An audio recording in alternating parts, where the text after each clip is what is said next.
बहुत बहुत स्वागत है आपका आपके अपने YouTube चैनल एसपीएसडी पॉइंट पर। मैं सोनू आप सभी दोस्तों का हार्दिक स्वागत करता हूं। दोस्तों आज की इस क्लास में हम डिस्कस करेंगे BSc first year semester first के लिए फंडामेंटल ऑफ केमिस्ट्री। और फंडामेंटल ऑफ केमिस्ट्री का आज हमारा ये तीसरी क्लास है, जिसमें हम आज यूनिट थर्ड के ऑब्जेक्टिव टाइप प्रश्न को डिस्कस करेंगे। आपके तीसरे चैप्टर का नाम है periodic properties of S and P block element.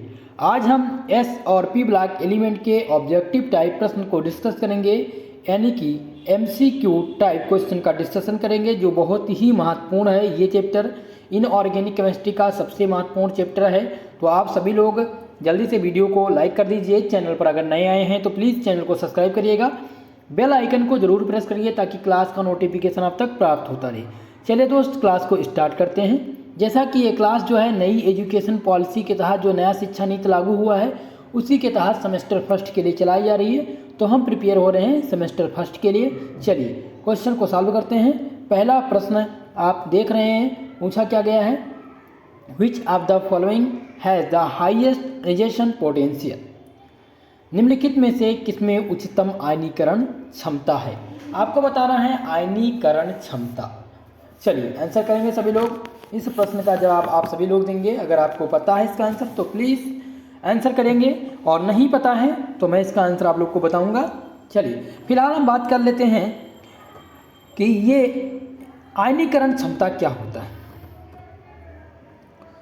तो फिलहाल किसी उदासीन परमाणु से, कोई भी उदासीन परमाणु है, उससे एक इलेक्ट्रॉन निकालने के लिए जो आवश्यक ऊर्जा होती है, किसी भी परमाणु की बात मैं कर रहा हूँ, कोई भी एक परमाणु है, ठीक है, और उसमें एक इलेक्ट्रॉन को निकालने के लिए, उसमें से जैसे कि मान लिया Na है, इसमें से कोई एक इलेक्ट्रॉन निकालना है हमें, तो इस एक इलेक्ट्रॉन को निकालने के लिए जो आवश्यक ऊर्जा का उपयोग होगा उसी को क्या कहते हैं, उसी को हम कहते हैं आयनीकरण, यानी उसी को कहते हैं इनिशिएशन पोटेंशियल। ठीक है, तो अब हमें देखना है इन चार ऑप्शनों में, सोडियम, एल्यूमिनियम, मैग्नीशियम और पोटेशियम, इनमें देखना है कि कौन सा, यानी कि सबसे उच्चतम जो है आयनीकरण क्षमता किसकी है। तो हम अगर बात कर लें सोडियम की, तो सोडियम की जो आयनीकरण क्षमता होती है वो होती है 495.8। और अगर हम बात करें एल्यूमिनियम की, तो एल्यूमिनियम की होती है 577.5। और अगर बात करें हम मैग्नीशियम की, तो मैग्नीशियम की होती है 737.7। तो इसमें आपको देखने को क्या मिला कि जो मैग्नीशियम का है, मैग्नीशियम का आयनीकरण क्षमता ज़्यादा है, क्योंकि मैग्नीशियम का कितना है 773.7। अगर बात करें हम यहाँ पर सोडियम की, तो सोडियम का है 495.8। ठीक है, तो सबसे इसमें क्या पूछा गया था, इसमें आपसे पूछा गया था अधिकतम के लिए, उच्चतम पूछा गया था। तो उच्चतम किसका हो जाएगा, उच्चतम मैग्नीशियम का हो जाएगा। तो इसका करेक्ट आंसर क्या हो जाएगा, मैग्नीशियम। एक बार सभी का मैं आपको लिख दे रहा हूँ, आप लोग स्क्रीनशॉट ले लीजिए। देखिए जो Na का आयनीजेशन पोटेंशियल होता है वो कितना होता है 495.8 होता है। और अगर बात करें एल्यूमिनियम की, तो एल्यूमिनियम की होती है, ये है मैग्नीशियम की और ये है एल्यूमिनियम की। एल्यूमिनियम की बात करें तो एल्यूमिनियम की होती है 577.5। और अगर बात करें हम मैग्नीशियम की, तो मैग्नीशियम की जो निकलन क्षमता होगी 773.7। और पोटेशियम का जो होगा, पोटेशियम का कितना होगा 418.8। ठीक है, तो ये आप स्क्रीनशॉट ले सकते हैं। फिलहाल मैं इसका PDF आपको भेज दूंगा टेलीग्राम पर। तो इस प्रश्न का जो सही आंसर हो जाएगा मेरे प्यारे मित्रों, क्या हो जाएगा, ऑप्शन नंबर सी हो जाएगा। चलिए अगले प्रश्न पर बढ़ते हैं, अगला प्रश्न सॉल्व करते हैं। अगला प्रश्न आपसे पूछा गया है कि which of the following has largest size. निम्नलिखित में से किसका आकार सबसे बड़ा है। इसमें सबसे बड़ा आकार आपको बताना है, इसमें आपको बताना है कि सबसे बड़ा आकार किसका है। चलिए पहला ऑप्शन दिया गया है K+, दूसरा है H2-, तीसरा ऑप्शन दिया गया है Ca2+ और डी दिया है Cl-। चलिए इसका आंसर करेंगे, तो इसका जो करेक्ट आंसर हो जाएगा मेरे प्यारे दोस्त वो हो जाएगा आपका ऑप्शन नंबर बी। क्या हो जाएगा? ऑप्शन नंबर बी इस प्रश्न का सही हो जवाब हो जाएगा। चलिए अगले प्रश्न पर बढ़ते हैं। ये बहुत ही महत्वपूर्ण प्रश्न है, आप इन प्रश्नों को तैयार करिएगा। अगला जो प्रश्न है आपको साथ ही साथ अब पीडीएफ आपको जो मिलेगा उसमें आंसर आपको मिला रहेगा। आपको जो पीडीएफ प्रदान किया जाएगा क्लास में, उस पीडीएफ में आपको आंसर शीट भी दी जाएगी। ठीक है, इसके लिए बिल्कुल परेशान मत रहिएगा। अब आपको नए तरीके से नए सीरीज के साथ, क्या कि आप लोग को दिक्कत ना हो इसलिए जो है ऑब्जेक्टिव में आंसर दिया रहेगा। आप लोग को बिल्कुल परेशान नहीं करना है।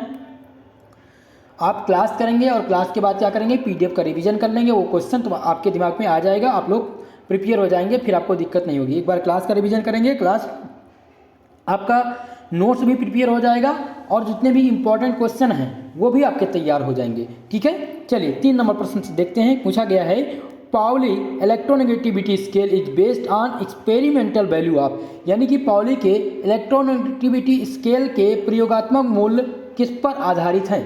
तो जो पाउली का इलेक्ट्रोनेगेटिविटी स्केल है वो किस पर आधारित है?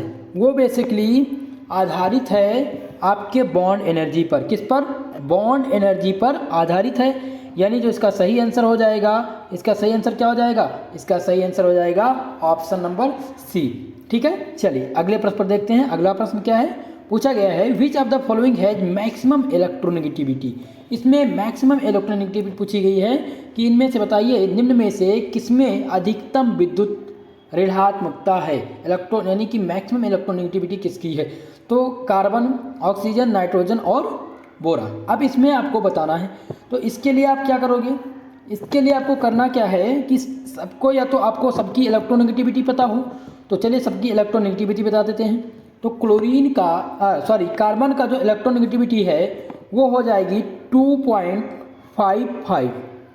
और अगर बात करें ऑक्सीजन की, तो ऑक्सीजन का हो जाएगा 3.44 और इस क्रम में नाइट्रोजन का हो जाएगा 3.04 और साथ ही साथ बोरान का अगर हम बात करें तो बोरान का हो जाएगा 2.04। तो आपको इसमें क्या पूछा गया है? निम्नलिखित में से अधिकतम विद्युत ऋणात्मकता। तो अधिकतम किसकी है? अधिकतम आपको देखने को मिलेगा ऑक्सीजन का। किसका? ऑक्सीजन का। ऑक्सीजन का कितना है? 3.44 है। ठीक है, तो इसका जो सही आंसर हो जाएगा, सही आंसर क्या हो जाएगा? इसका जो सही आंसर हो जाएगा वो हो जाएगा ऑप्शन नंबर बी, यानी ऑप्शन नंबर बी इस क्वेश्चन का सही आंसर हो जाएगा। चलिए अगले प्रश्न की ओर बढ़ते हैं। अगला जो प्रश्न पूछा गया आपसे, पूछा गया है the element with maximum electron affinity. The element maximum electron affinity पूछा गया है। चलिए अब बताएंगे कि इनमें से मैक्सिमम यानी अधिकतम इलेक्ट्रॉन बंधुता वाला तत्व, अधिकतम इलेक्ट्रॉन बंधुता वाला तत्व क्या फ्लोरीन है? देखिए मैक्सिमम इलेक्ट्रॉन बंधुता, तो इलेक्ट्रॉन, अब इलेक्ट्रोनेगेटिविटी के आधार पर तो फ्लोरीन है, सबसे ज़्यादा इलेक्ट्रोनेगेटिविटी फ्लोरीन के पास है। लेकिन यहाँ पर क्या पूछा गया है आपसे? इलेक्ट्रॉन बंधुता पूछा गया है, इलेक्ट्रॉन एफिनिटी पूछी गई है। तो सबसे अधिक जो इलेक्ट्रॉन एफिनिटी होगी वो इस क्रम में किसकी होगी? सबसे ज़्यादा क्लोरीन की होगी। ठीक है, तो इसका जो सही आंसर क्या हो जाएगा? इसका सही आंसर हो जाएगा ऑप्शन नंबर बी। क्या हो जाएगा? ऑप्शन नंबर बी, क्लोरीन हो जाएगा। ठीक है, चलिए अगले प्रश्न की ओर बढ़ते हैं। अगला जो प्रश्न है आपका क्या पूछा गया है? पूछा गया है 6 नंबर प्रश्न पूछा गया है the hydrate ion radius is maximum from. Hydrate आयनिक त्रिज्या अधिकतम है। हाइड्रेट आयनिक त्रिज्या आपसे पूछी गई है कि हाइड्रेट आयनिक त्रिज्या जो है अधिकतम कब होगी। चलिए इसका आंसर करेंगे। तो हाइड्रेट आयनिक त्रिज्या किस में होगी? लिथियम में होगी या सोडियम में होगी, पोटेशियम में होगी, किस में होगी? तो जो हाइड्रेट आयनिक त्रिज्या अधिकतम किस में होगी? अधिकतम लिथियम में होगी। यानी कि आपका जो सही आंसर हो जाएगा वो ऑप्शन नंबर ए हो जाएगा इसका सही जवाब। चलिए अगले प्रश्न पर बढ़ते हैं। अगला जो प्रश्न है पूछा गया है which has the maximum atomic radius. किसकी अधिकतम परमाणु त्रिज्या है? बहुत ही महत्वपूर्ण प्रश्न है और ये प्रश्न जो है पूछा जा सकता है आपके एग्जाम में। इस टाइप के प्रश्न आपको बताना है अधिकतम परमाणु त्रिज्या। क्वेश्चन नंबर 7 आप सभी लोग आंसर करेंगे। 7 नंबर प्रश्न का जो सही जवाब होना चाहिए वो क्या होना चाहिए? चलिए कमेंट बॉक्स में कमेंट करें। सभी लोग का कमेंट आना चाहिए। चलिए बताना है कि क्या सोडियम का एटॉमिक रेडियस अधिक होगा, या फ्लोरीन का, या ऑक्सीजन का, या नाइट्रोजन का। तो बेसिकली हम बात करें अगर, तो एटॉमिक जो रेडियस है वो सोडियम का अधिक होगा। किसका अधिक होगा? सोडियम का अधिक होगा। इस प्रकार से जो सही आंसर हो जाएगा किसका हो जाएगा? ऑप्शन नंबर ए सही हो जाएगा आपका। यानी कि सोडियम की जो एटॉमिक रेडियस है वो सबसे अधिक होती है फ्लोरीन, ऑक्सीजन और नाइट्रोजन की अपेक्षा। चलिए अगला प्रश्न बहुत ही महत्वपूर्ण प्रश्न है, और ये क्वेश्चन जो है पूछा गया था DDU यूनिवर्सिटी में। ये प्रश्न जो है DDU यूनिवर्सिटी में पूछा गया था। पूछा क्या गया है? The hybridization of Xe in XeOF2 molecule, यानी कि XeOF2 अणु में Xe का संकरण है। इसमें क्या दिया गया है? जेनान ऑक्सीफ्लोराइड मॉलिक्यूल में जेनान का संकरण आप लोग को बताना है। तो पहला दिया गया है sp3, दूसरा है sp3d, और तीसरा है sp3d2, और चौथा है sp3d3। अब आपको बताना है इनमें से कि किसका जो है परमाणु, यानी कि आपसे पूछा गया है जेनान मॉलिक्यूल में जेनान का संकरण। चलिए 8 नंबर प्रश्न का आंसर करेंगे। ये प्रश्न मैं पहले भी करा चुका हूँ, और आप लोग को संकरण निकालने के लिए मैंने बताया था, एक ट्रिक बताया था कि आपको करना क्या है, n equal to outer most subshell, यानी कि इसके आउटर मोस्ट सबसेल में जो इलेक्ट्रॉन की संख्या प्लस मोनोवैलेंट एटम की संख्या, और आप इक्वल कर दोगे, क्या मिल जाएगा? संकरण आपको मिल जाएगा। ठीक है, तो इसी रूल से आप निकालेंगे। बेसिकली मैं आपको बता देता हूँ कि जेनान का जो संकरण होगा वो क्या हो जाएगा? वो हो जाएगा sp3d। क्या हो जाएगा? sp3d हो जाएगा। तो इस प्रकार से ऑप्शन नंबर कौन सा सही है, जल्दी से आप लोग बताएंगे। आपका ऑप्शन नंबर बी सही हो जाएगा, यानी इस प्रश्न का जो सही आंसर हो जाएगा क्या हो जाएगा? ऑप्शन नंबर बी हो जाएगा। चलिए अगले प्रश्न की बात करते हैं। अगला प्रश्न आपसे पूछा गया है, out of the following intramolecular hydrogen bond exit in, निम्नलिखित में से अंतः अणुक हाइड्रोजन बंध मौजूद हैं। चलिए ये प्रश्न भी DDU यूनिवर्सिटी में पूछा गया था, और आप लोग को इसका आंसर करना है कि निम्नलिखित में से अंतः अणुक हाइड्रोजन बंध किस में मौजूद होगा? क्या H2O में, H2S में, नाइट्रोफिनॉल में, या 4 नाइट्रोफिनॉल में? आपको बताना है इसमें से आंसर। इस प्रश्न का आंसर सभी लोग देंगे। इस प्रश्न का मैं आंसर नहीं बताऊंगा, आपके कमेंट के आधार पर इस प्रश्न का मैं जवाब बताऊंगा। चलिए सभी लोग इस प्रश्न का जवाब देंगे। क्वेश्चन नंबर 9 का आंसर सभी लोग को बताना है। चलिए अगला प्रश्न देखते हैं। पूछा गया है आपसे, the electronic configuration of hydrogen, hydrogen का इलेक्ट्रॉनिक विन्यास क्या होगा? तो हाइड्रोजन आखिर में होते क्या हैं? हाइड्रोजन क्या है? आपके पीरियोडिक प्रॉपर्टी यानी पीरियोडिक टेबल के वर्ग 17 के तत्व हैं। किसके? वर्ग 17 के तत्व हैं, जिनको हाइड्रोजन ग्रुप कहा जाता है। क्या कहा जाता है? हाइड्रोजन ग्रुप किसको कहा जाता है? पीरियोडिक प्रॉपर्टी के पीरियोडिक टेबल के 17 वर्ग 17 के तत्वों को हाइड्रोजन ग्रुप कहा जाता है।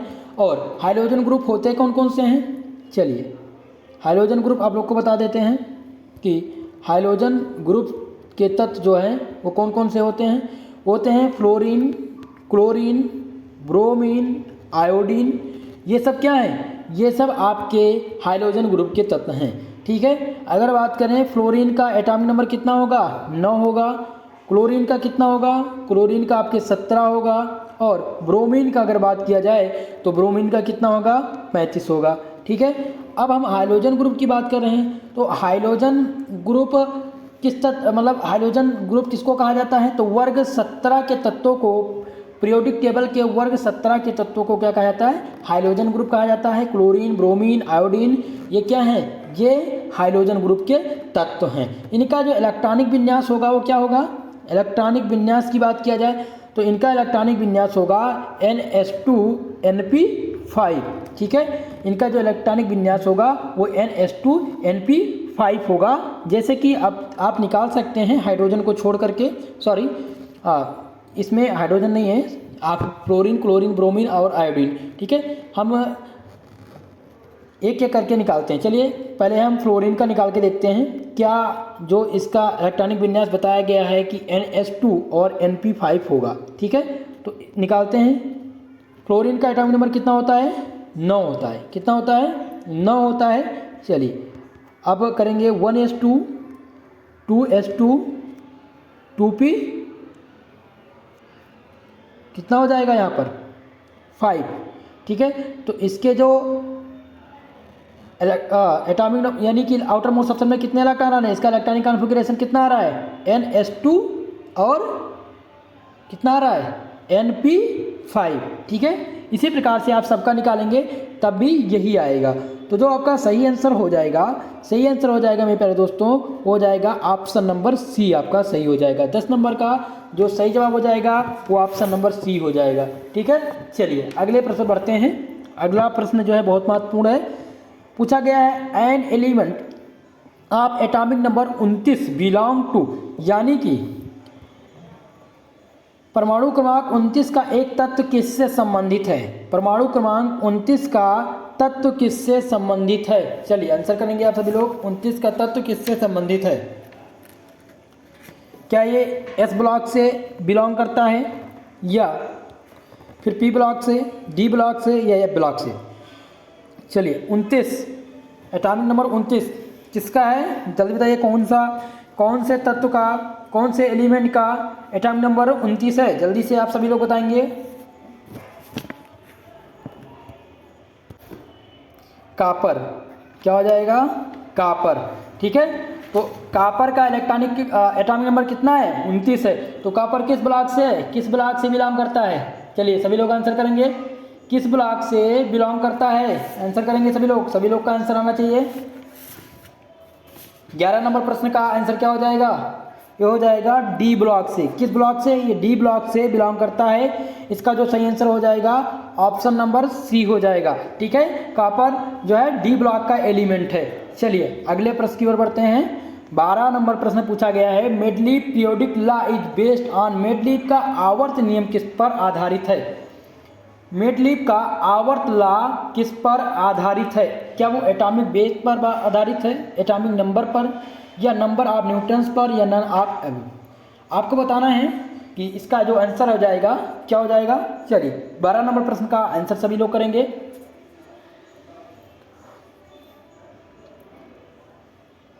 मेडलीफ का जो आवर्त नियम है वो किस पर आधारित है? आंसर करेंगे सभी लोग।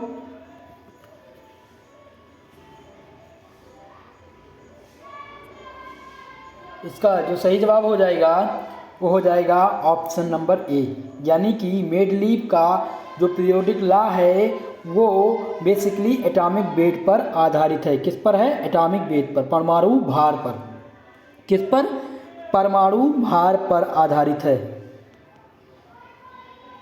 आप सभी लोग ध्यान देंगे कि मेडलीफ का आवर्त लॉ परमाणु भार पर आधारित है।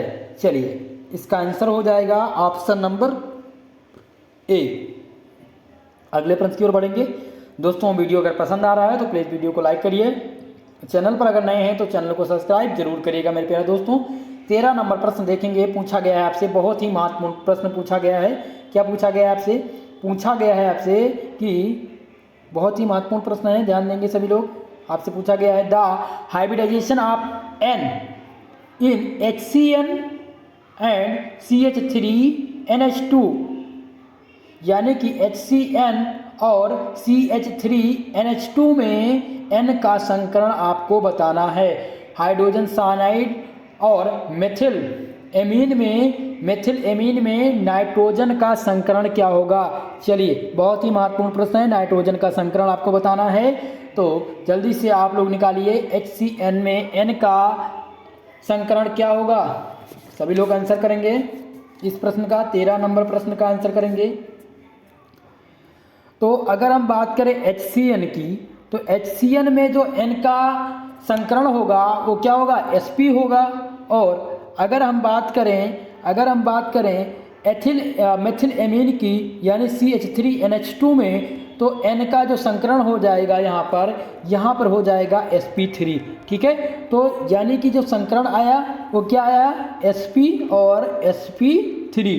तो इस प्रकार का कौन सा ऑप्शन सही है, इस प्रकार का ऑप्शन नंबर डी इस क्वेश्चन का सही हो जाएगा। अगला जो प्रश्न आपसे पूछा गया है 14 नंबर प्रश्न ध्यान देंगे, पूछा गया है हाइब्रिडाइजेशन ऑफ एसिटिलीन, एसिटिलीन में किस प्रकार का संकरण पाया जाता है। तो यहाँ पर बात होती है एसिटिलीन की, तो थोड़ा सबसे पहले एसिटिलीन के बारे में जान लेते हैं। एसिटिलीन का जो बॉन्ड एंगल होता है, बॉन्ड एंगल एसिटिलीन का कितना होता है, 180 डिग्री बॉन्ड एंगल होता है। अगर हम बात करें इसके फॉर्मूले की, तो इसका फॉर्मूला क्या होता है, इसका जो फॉर्मूला होगा वो होगा C2H2। और जब इसका बॉन्ड एंगल 180 होगा तो इसकी जो अगर ज्योमेट्री की बात की जाए तो इसकी ज्योमेट्री कितनी होगी, इसकी ज्योमेट्री कैसी होगी, लीनियर होगी। क्या होगी, इसकी ज्योमेट्री क्या होगी, लीनियर होगी। ठीक है, अब हम बात कर रहे हैं बेसिकली यहाँ पर बात पूछा क्या गया है, संकरण पूछा गया है। तो संकरण मैंने आप लोग को बताया है कि संकरण निकालने के लिए फार्मूला आप लोग को दिया गया है, तो उस फार्मूले की मदद से आप निकाल सकते हैं। फिलहाल मैं आपको बता देता हूँ कि जो एसिटिलीन में संकरण पाया जाएगा वो पाया जाएगा sp संकरण। तो इस प्रकार से जो आपका ऑप्शन नंबर सी है इस क्वेश्चन का सही हो जाएगा। ठीक है, आप लोग को एक बार फिर से बता दूं, कभी कभी एसिटिलीन का बॉन्ड एंगल पूछा जाता है तो उसका बॉन्ड एंगल होता है 180 डिग्री और ज्योमेट्री उसकी क्या होती है, लीनियर होती है। ठीक है, यानी कि एसिटिलीन की जो बॉन्ड एंगल होती है वो लीनियर होती है और इसमें जो है इसका जो संकरण होता है वो sp संकरण होता है। ठीक है, चलिए अगले प्रश्न पढ़ेंगे। 15 नंबर प्रश्न क्या पूछा गया है, which of the following show diagonal relationship. पूछा गया है कि विकर्ण संबंध किसके द्वारा दिखाया जाता है, विकर्ण संबंध किसके द्वारा दिखाया जाता है, विकर्ण संबंध। चलिए आंसर करेंगे आप लोग। यहाँ पर दिया गया है B एंड SI, यानी कि B and SI। Option number दूसरा दिया गया B दिया गया B एंड AL और C ऑप्शन दिया गया है B एंड GA यानी जर्मेनियम और D दिया गया है बोरान एंड कार्बन। तो आपको बताना है कि इनमें से विकर्ण संबंध किसके द्वारा दिखाया जाता है, विकर्ण संबंध डायगोनल रिलेशनशिप। देखिए डायगोनल रिलेशनशिप के बारे में मैं आपको क्लियर अभी यहाँ पर नहीं बता सकता हूँ। ठीक है, इसके लिए मैं जो है कल थ्योरी की क्लास होगी, थ्योरी की क्लास में जो महत्वपूर्ण फैक्ट्स हैं उनको मैं क्लियर करूंगा। ठीक है, तो कल मैं आपको क्लियरता साधारणता मैं आपको बताऊंगा कि डायगोनल रिलेशनशिप किस प्रकार से बनते हैं, इलेक्ट्रॉन एफिनिटी में जो इलेक्ट्रॉन होंगे उनका आदान प्रदान क्या होता है, मुकीकन का अप्रोच नियम क्या था, इन सभी के बारे में कल की क्लास में डिस्कस करेंगे। चलिए 15 नंबर का आंसर करेंगे। तो बेसिकली जो डायगोनल रिलेशनशिप है शो करता है वो करता है बेरिलियम और सिलिकॉन। ठीक है, यानी राइट आंसर क्या हो जाएगा, आपका ऑप्शन नंबर ए हो जाएगा। ठीक है, चलिए अगले प्रश्न पर बढ़ते हैं। अगला प्रश्न आपसे पूछा गया है कि in the modern periodic table element are arranged in, यानी कि आधुनिक आवर्त सारणी में तत्वों को व्यवस्थित किया गया है, यानी आधुनिक आवर्त सारणी में जो तत्व को व्यवस्थित किया गया किस आधार पर उनको व्यवस्थित किया गया है, क्या उनको व्यवस्थित किया गया है इंक्रीजिंग मास यानी उनके बढ़ते मास के कारण, या इंक्रीजिंग उनके वॉल्यूम के कारण, या इंक्रीजिंग एटॉमिक नंबर, या नन ऑफ दीज। चलिए इसका आंसर करेंगे, बहुत ही महत्वपूर्ण प्रश्न है 16 नंबर प्रश्न। तो आवर्त सारणी में जो तत्वों को व्यवस्थित किया गया है तो इनके इंक्रीजिंग एटॉमिक नंबर के आधार पर व्यवस्थित किया गया है। किसमें, इंक्रीजिंग एटॉमिक नंबर के आधार पर आवर्त सारणी के तत्वों को व्यवस्थित किया गया है। चलिए अगले प्रश्न पर बढ़ते हैं। अगला प्रश्न आपसे पूछा गया है 17 नंबर पूछा गया है which configuration represent a noble gas, यानी कौन सा एक विन्यास उत्कृष्ट गैस का प्रतिनिधित्व करता है। आपको बताना है इनर्ट गैस, नोबल गैस का क्या बताना है आपको, इलेक्ट्रॉनिक कॉन्फ़िगरेशन। तो नोबल गैस का इलेक्ट्रॉनिक विन्यास क्या होता है, इनर्ट गैस का जो इलेक्ट्रॉनिक विन्यास होगा मेरे प्यारे दोस्तों वो होगा NH2NP6। क्या होगा, NH2NP6। तो आप सभी लोग को दिख रहा होगा, बेसिक आप देखेंगे ध्यान से, इसमें इन 4 ऑप्शनों में क्या दिया गया है, इनर्ट गैस का सबसे पहले आप इलेक्ट्रॉनिक विन्यास जान जाइए क्या होता है, NH2NP6 होता है। ठीक है। तो आप देखेंगे यहाँ पर नहीं है, यानी ऑप्शन नंबर 1 नहीं हो सकता। दूसरे में देखेंगे यहाँ पर NH2 NP6 है, यानी कि ये हो सकता है, ये सही है। यहाँ पर भी नहीं, ये गलत और ये गलत। तो बेस आपको समझ में आया कि सबसे पहले हमें याद क्या करना है, हमें पता क्या होना चाहिए, हमें पता होना चाहिए इलेक्ट्रॉनिक कॉन्फ़िगरेशन किसका, इनर्ट गैस का। तो इनर्ट गैस का जो इलेक्ट्रॉनिक विन्यास होता है सभी लोग याद कर लीजिए, NH2 और NP6 होता है। क्या होता है, NH2 NP6 होता है। और इनर्ट गैस में कौन कौन से तत्व हैं, कौन कौन से तत्व हैं, तो पहला है हीलियम, दूसरा है नियान, तीसरा है अर्गन और चौथा आपका क्या है, चलिए बताइए सभी लोग, क्रिप्टॉन, जेनान और रेडान। ठीक है। तो इस प्रकार से आप कॉन्फ़िगरेशन करेंगे तो जो इसका सही जवाब हो जाएगा वो हो जाएगा ऑप्शन नंबर बी, यानी ऑप्शन नंबर बी इस प्रश्न का करेक्ट आंसर हो जाएगा। आप सभी लोग यहाँ पर आप स्क्रीनशॉट ले सकते हैं NH2 और NP6। ठीक है। अब आप किसी भी आप ले लीजिए यहाँ पर हीलियम को छोड़ करके और सभी का इलेक्ट्रॉनिक विन्यास करेंगे, उनके लास्ट ऑप्शन में कितने इलेक्ट्रॉन आएंगे, 6 और 2 8, यानी NH2 और NP आएंगे। जैसे कि आप नियान का देख सकते हैं निकाल के, नियान का कितना होता है, चलिए नियान का हम निकाल के देखते हैं। Ne कितना होता है, 10 होता है। अब हम निकालेंगे 10 होता है ना, 1s2 2s2 2p6 देखेंगे ना, इसके आउटर मोस्ट ऑप्शन में कितने आ रहे हैं, आ रहे हैं ना। तो यानी इसका जो इलेक्ट्रॉनिक विन्यास होगा वो क्या होगा, इसका इलेक्ट्रॉनिक विन्यास होगा NH2 NP6 होगा। चलिए इस प्रकार से जो सही आंसर हो जाएगा ऑप्शन नंबर बी हो जाएगा। अगले प्रश्न पर चलते हैं। अगला प्रश्न ध्यान देंगे सभी लोग, पूछा गया है 18 नंबर प्रश्न, द मोस्ट इलेक्ट्रोनेगेटिव एलिमेंट है इलेक्ट्रॉनिक कॉन्फ़िगरेशन, सबसे अधिक विद्युत ऋणात्मक तत्वों का इलेक्ट्रॉनिक विन्यास होता है। जो सबसे अधिक इलेक्ट्रोनेगेटिविटी, जिसके पास सबसे अधिक इलेक्ट्रोनेगेटिविटी हो, उन तत्वों का इलेक्ट्रॉनिक विन्यास क्या होता है। 18 नंबर प्रश्न का आंसर करेंगे आप लोग, 18 नंबर प्रश्न का आंसर करेंगे सभी लोग।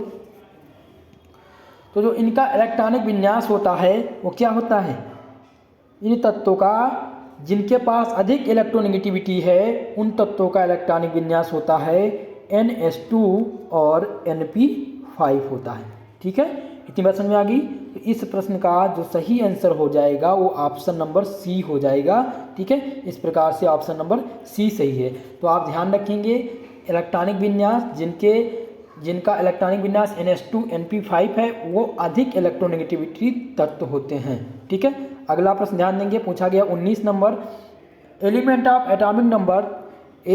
Of atomic number 10 18 36 54 86 are called. 10 18 86 ध्यान देंगे आप सभी लोग, 36 54 आर कॉल्ड। तो अभी अभी मैंने आप लोग को बताया है कि ये इनर्ट गैस हैं। क्या हैं ये, इनर्ट गैस हैं। ये क्या है, ये इनर्ट गैस हैं। जैसे कि हम यहाँ पर 10 एटॉमिक नंबर 10 किसका होता है, जल्दी से आप लोग बताइए, नियान का। ठीक है, और 18 किसका होता है, 18 होता है आर्गन का। 36 की बात करें, 36 एटॉमिक नंबर क्रिप्टॉन का। और 54 किसका होता है, जेनान का। और 86 है रेडान का। ठीक है, तो ऑप्शन में आपको तुरंत यहाँ पर दिख जाएगा, आप लोग यही याद कर लीजिए, 10 18 36 54 86 आर कॉल्ड इनर्ट गैस, यानी ऑप्शन नंबर बी इस क्वेश्चन का सही हो जाएगा। ऑप्शन नंबर बी इस प्रश्न का सही हो जाएगा। 19 नंबर का जो आंसर हो जाएगा ऑप्शन नंबर बी हो जाएगा। चलिए अगले प्रश्न बढ़ते हैं। अगला प्रश्न पूछा गया the most polar bond, polar bond आपसे पूछा गया, इनमें से सबसे मोस्ट पोलर बॉन्ड बताना है आपको। चलिए 20 नंबर का आंसर करेंगे, मोस्ट पोलर बॉन्ड। तो मोस्ट पोलर बॉन्ड हो जाएगा नाइट्रोजन और फ्लोरीन के बीच में। तो इस प्रकार से ऑप्शन नंबर सी इस क्वेश्चन का करेक्ट हो जाएगा। ठीक है, अगले प्रश्न बढ़ते हैं। अगला जो प्रश्न है पूछा गया which is correct order electronegativities, विद्युत ऋणात्मकता के आधार पर कौन सा क्रम सही है। इलेक्ट्रोनेगेटिविटी के आधार पर इनमें से क्रम बताना है, इलेक्ट्रोनेगेटिविटी का क्रम बताना है, इलेक्ट्रोनेगेटिविटी के आधार पर कौन सा क्रम सही है। चलिए आंसर करेंगे सभी लोग 21 नंबर प्रश्न का। तो इलेक्ट्रोनेगेटिविटी के आधार पर आपको पता है कि इनमें आप देखेंगे तो फ्लोरीन की इलेक्ट्रोनेगेटिविटी अधिक होती है किसके सापेक्ष, नाइट्रोजन की। नाइट्रोजन की ऑक्सीजन की क्या होगी, ऑक्सीजन की इलेक्ट्रोनेगेटिविटी किससे कम है, नाइट्रोजन से। यानी कि यहाँ पर आपको देखने को मिलेगा कि ऑक्सीजन और फ्लोरीन की इलेक्ट्रोनेगेटिविटी सबसे ज़्यादा है। तो इस क्रम में आपको देखेंगे तो आपको ए नंबर ऑप्शन सही आएगा, यानी सही मिलेगा। ठीक है, आप इलेक्ट्रोनेगेटिविटी निकालेंगे तो सबसे पहले फ्लोरीन, फिर उसके बाद में fluorine greater than nitrogen. Nitrogen की अपेक्षा फ्लोरीन का इलेक्ट्रोनेगेटिविटी क्या है, ज़्यादा है, अधिक है। और यहाँ पर ऑक्सीजन की जो इलेक्ट्रोनेगेटिविटी है वो क्लोरीन की अपेक्षा अधिक है। ठीक है, तो इस प्रकार से जो सही आंसर हो जाएगा वो ऑप्शन नंबर ए हो जाएगा। क्या हो जाएगा, ऑप्शन नंबर ए इसका करेक्ट आंसर हो जाएगा। चलिए अगले प्रश्न पर बढ़ते हैं। 22 नंबर प्रश्न पूछा गया है, initiation energy is higher for, आयनन ऊर्जा अधिक होती है। आयनन ऊर्जा अधिक होती है, आपको बताना है कि आयनन ऊर्जा किसमें अधिक होती है। तो ऑप्शन पहला दिया गया है नोबल गैस, दूसरा दिया है प्लेटिनियम मेटल्स, तीसरा है सी नंबर दिया गया है ट्रांजिशन मेटल, और डी दिया गया है नन ऑफ दीज। तो आपको बताना है आयनन ऊर्जा किसमें अधिक होती है। 22 नंबर प्रश्न का आंसर आप करेंगे। चलिए आप लोग को बता दें, देखिए आयनन ऊर्जा सबसे अधिक नोबल गैस में होती है। किस में होती है, सबसे अधिक जो आयनन ऊर्जा होगी वो नोबल गैस में होगी। इस प्रकार से जो सही आंसर हो जाएगा वो आपका ऑप्शन नंबर ए हो जाएगा। ठीक है, तो आप यहीं पर याद कर लेंगे, जब भी आपसे आयनन ऊर्जा पूछी जाएगी तो आयनन ऊर्जा नोबल गैस, अगर आपसे ऑप्शन में नोबल गैस कौन कौन से होते हैं, नोबल गैस कौन से होते हैं आपको पता है कौन कौन से होते हैं। ठीक है, अभी मैंने बताया। तो अगर उन एलिमेंट के नाम और एटॉमिक नंबर आपको मिल जाए तो उसमें आप पता चल जाएगा ना आपको आयनन ऊर्जा। तो आयनन ऊर्जा किसकी अधिक होती है, नोबल गैस की अधिक होती है। इन चारों ट्रांजिशन मेटल और से अधिक, ट्रांजिशन मेटल में क्या होती है, कम होती है, नोबल गैस में अधिक होती है। तो इस प्रकार से जो सही आंसर हो जाएगा ऑप्शन नंबर ए हो जाएगा क्वेश्चन नंबर 22 का। अगले प्रश्न की ओर बढ़ते हैं। 23 नंबर प्रश्न पूछा गया है, which of these has no unit. इनमें से आपको बताना है किसके पास यूनिट नहीं है, यानी किसके पास जो है यूनिट नहीं है। इलेक्ट्रोनेगेटिविटी के पास, या इलेक्ट्रॉन एफिनिटी के पास, या आयनाइजेशन एनर्जी के पास, या एक्सटेंशन पोटेंशियल के पास। चलिए बताइए कि इनमें से किसके पास जो है यूनिट नहीं होती है। 23 नंबर क्वेश्चन का आंसर करेंगे। तो इलेक्ट्रोनेगेटिविटी के पास कोई भी यूनिट नहीं होती है, राइट आंसर हो जाएगा ऑप्शन नंबर ए। ठीक है, चलिए अगले प्रश्न को बढ़ते हैं। 24 नंबर प्रश्न पूछा गया, which has higher second initiation potential.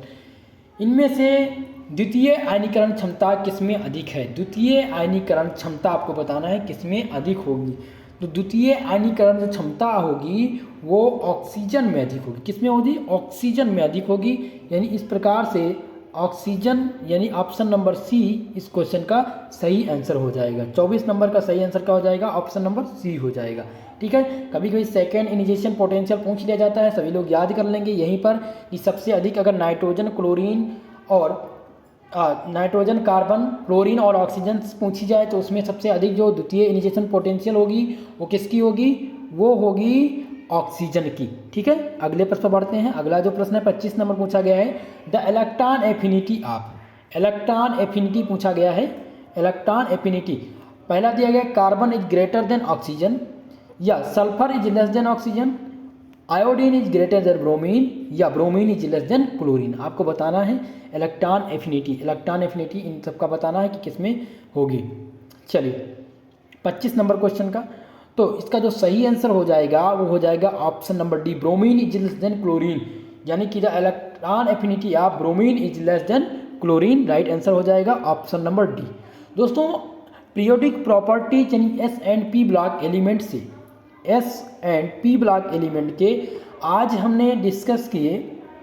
कुल मिलाकर के इम्पॉर्टेंट जो प्रश्न थे आपके 25 क्वेश्चनों को मैंने चूज किया था। और अगर ये 25 क्वेश्चन आप तैयार कर लेते हैं, ठीक है, अगर आपके तीसरे चैप्टर के इन 25 क्वेश्चनों को आप तैयार कर लेते हैं तो ये मानकर चलिए कि आपके पीरियोडिक प्रॉपर्टी से इससे बाहर कुछ नहीं पूछा जाने वाला है। जो प्रश्न पूछे जाएंगे वो यहीं से पूछे जाने वाले हैं, ठीक है। आपको पीडीएफ में ही आंसर मिल जाएगा। आपको बिल्कुल भी, आप क्लास करेंगे, क्लास के बाद आपको पीडीएफ मिलेगा टेलीग्राम चैनल और व्हाट्सएप ग्रुप पर। टेलीग्राम चैनल का लिंक डिस्क्रिप्शन बॉक्स में दिया गया है। डिस्क्रिप्शन बॉक्स में लिंक के थ्रू आप ज्वाइन कर सकते हैं, या आप सर्च कर सकते हैं SP study channel first, SP study channel first आप लिखेंगे और सर्च कर लेंगे, आप वहां से ज्वाइन कर सकते हैं। साथ ही साथ अगर आपको कोई दिक्कत है तो कमेंट बॉक्स में कमेंट लिख करके अपनी समस्या पूछ सकते हैं और आपके कमेंट का पूरा जवाब दिया जाएगा, ठीक है। अगली क्लास में हम डिस्कस करेंगे आपके चौथे यूनिट के आपके ऑर्गेनिक चैप्टर के ऑर्गेनिक टॉपिक का एमसीक्यू, जो काफ़ी इम्पॉर्टेंट होगा, ठीक है। उनमें से लगभग मैं 50 प्रश्नों को चूज करने वाला हूं और 50 क्वेश्चनों का डिस्कशन कराऊंगा। साथ ही साथ आपको कल की क्लास में जो हाल ही में कानपुर यूनिवर्सिटी में पेपर हुआ है उसका आंसर की कल की क्लास में आप लोग को दिया जाएगा। कल वो पेपर मैं सॉल्व कराने वाला हूँ, ठीक है। तो वीडियो को एक बार, जो लाइक नहीं किए हैं प्लीज़ वीडियो को लाइक कर दीजिएगा। चैनल पर अगर नए आए हैं तो चैनल को सब्सक्राइब करिएगा, दोस्तों में शेयर करिए, ज़्यादा से ज़्यादा इस वीडियो को आप लोग शेयर करिए मेरे प्यारे दोस्तों, ताकि मैं आप लोग के लिए इतना मेहनत करके ये वीडियो लाता हूँ। आप लोग का जो फ़र्ज़ बनता है कि आप लोग कोऑपरेट करने का प्रयास करें और अपना सहयोग हमारे इस चैनल पर दें, ठीक है मित्रों। मिलते हैं अगली क्लास में, तब तक के लिए जय हिंद जय भारत।